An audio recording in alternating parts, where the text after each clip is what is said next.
I am Savita Kumari from gateway school. आज class 2 के बच्चों को चैप्टर फर्स्ट का वीडियो पार्ट 2 में उससे जुड़े जितने भी सवाल हैं मैं वो बताने जा रही हूँ। आप लोग पेज नंबर 8 निकालिए। पेज नंबर 8 में आपको सही उत्तर पर सही का निशान लगाएं दिया हुआ है। जब हम बोलकर अपने विचार प्रकट करते हैं इसे क्या कहते हैं? बोलकर जब विचारों को प्रकट करते हैं तो हम लोग क्या पढ़े थे पिछली कक्षा में, उसे क्या कहते हैं? मौखिक। बोलकर स्पष्ट करना मतलब मौखिक। तो मौखिक में लगाइए। इसमें कौन सी भाषा अस्थाई होती है? लिखित, मौखिक, सांकेतिक। सांकेतिक भाषा स्थायी नहीं होता। कभी मैं कुछ इशारों के द्वारा बताऊंगी, कभी कुछ, वो स्थायी नहीं है। मौखिक भी है कि मैं बोल रही हूँ लेकिन वह बोला हुआ बात फिर आप भूल जाइएगा। लेकिन लिखित अस्थाई होता है क्योंकि वह जब तक आप इरेज नहीं कीजिएगा वो इरेज नहीं होगा, वो काफ़ी समय तक रहता है। हमारा पुस्तक लिखित भाषा का उदाहरण है। जब मन चाहे इस पुस्तक को मैं पढ़ सकती हूँ। चलिए सवाल नंबर 3, भारत की राष्ट्रभाषा कौन सी है? हम लोग सभी जानते हैं भारत की राष्ट्रभाषा हिंदी है। चित्र देखकर भाषा को सही रूप लगाइए। आप लोग चित्र देखिए पुस्तक में। पहला चित्र में क्या कर रहा है? रेडियो से गाना सुन रहा है, चाहे न्यूज़ सुन रहा है, जो भी कुछ सुन रहा है तो उसे हम क्या कहेंगे? मौखिक। मौखिक में लगाइए।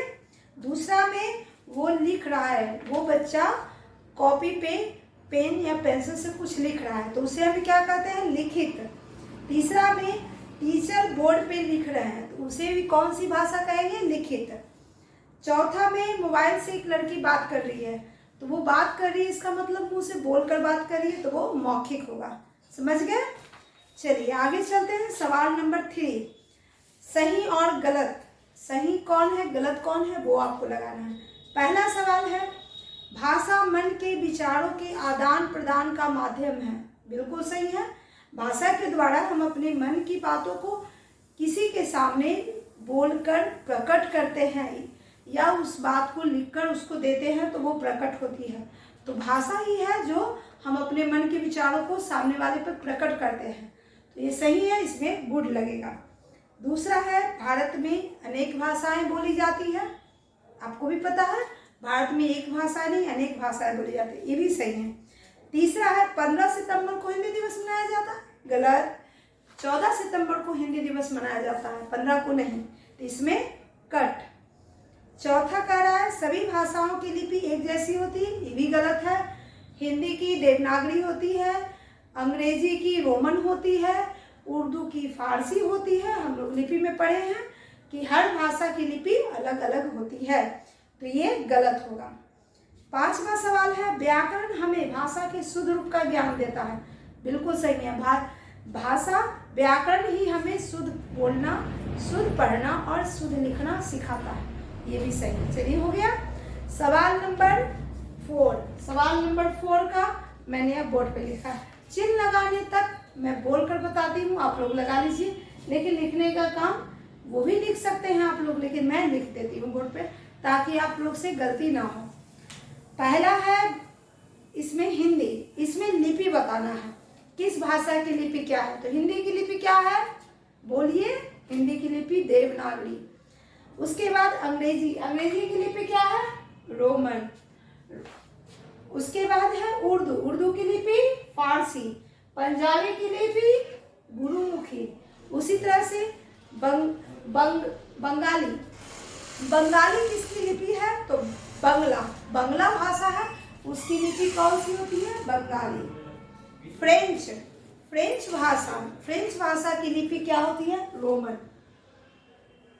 आप लोग लिपि और उस भाषा को दोनों समझ गए होंगे और लिख लिए होंगे।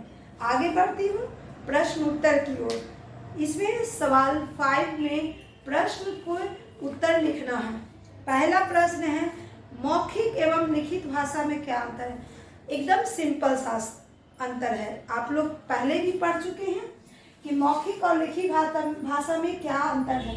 मौखिक का मतलब बोलकर विचारों को प्रकट करना और लिखित का मतलब होता है लिखकर अपने भाव, अपने विचार को प्रकट करना। तो इस तरह से मैंने इसका आंसर लिखा, मौखिक भाषा को बोलकर विचार को प्रकट करते हैं तथा लिखित भाषा को लिखकर अपने विचार को प्रकट करते हैं। हो गया, दोनों में अंतर आप समझ गए। दूसरा सवाल है, लिपि किसे कहते हैं। पिछली कक्षा में हमने लिपि के बारे में बताया कि लिपि उन चिन्हों को कहते हैं जिनसे भाषा को लिखा जाता है। भाषा को लिखने के लिए निर्धारित किए गए चिन्हों को लिपि कहते हैं, या विधि को या ढंग को। लिपि को विधि या ढंग के द्वारा जिन चिन्हों के माध्यम से हम लिखते हैं, देवनागरी लिपि को, उसे कहते हैं लिपि। इसका एग्जाम्पल क, ख, ग, घ, अंग, च, छ, ज, अ, आ, ई, ये सब देवनागरी लिपि में हम लोग उपयोग लाते हैं भाषा को लिखने में। चलिए, उसके बाद है प्रश्न नंबर 3, व्याकरण किसे कहते हैं। व्याकरण मैं बार बार बताते जा रही हूँ।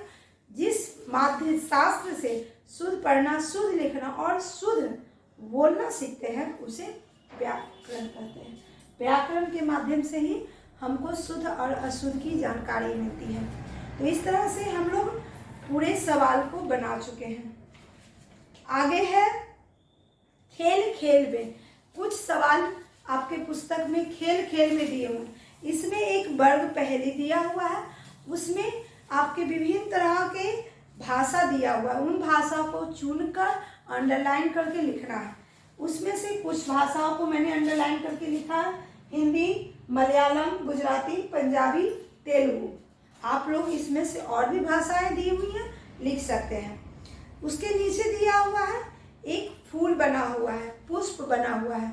वो पुष्प की 5 पत्तियां दी हुई हैं। उन पत्तियों में, पंखुड़ियों में वह भाषा लिखा हुआ है और उसकी लिपि आपको बताना है। चलिए, हिंदी भाषा की लिपि क्या होती है? देवनागरी। अभी हम लोग पढ़े हैं हिंदी भाषा की लिपि देवनागरी। हिंदी के ऊपर देवनागरी लिखेंगे। अंग्रेजी की रोमन, संस्कृत की देवनागरी, पंजाबी की गुरुमुखी और उर्दू की फारसी।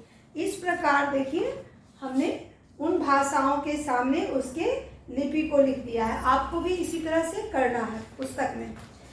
आज की वीडियो में बस इतना ही। फर्स्ट चैप्टर हमने कंप्लीट कर लिया है, आपने भी कंप्लीट कर लिया। अब हम अगले वीडियो में सेकंड चैप्टर को पढ़ेंगे। फर्स्ट चैप्टर में जितने भी बातें हमने बोर्ड पे लिखी है उनको आप पुस्तक और पुस्तिका फेयर कॉपी में, दोनों में फेयर कॉपी में परिभाषा को आप ऐड कर लीजिए और इसको बुक में भर लीजिए साफ और सुंदर राइटिंग में। बस आज के लिए इतना। धन्यवाद।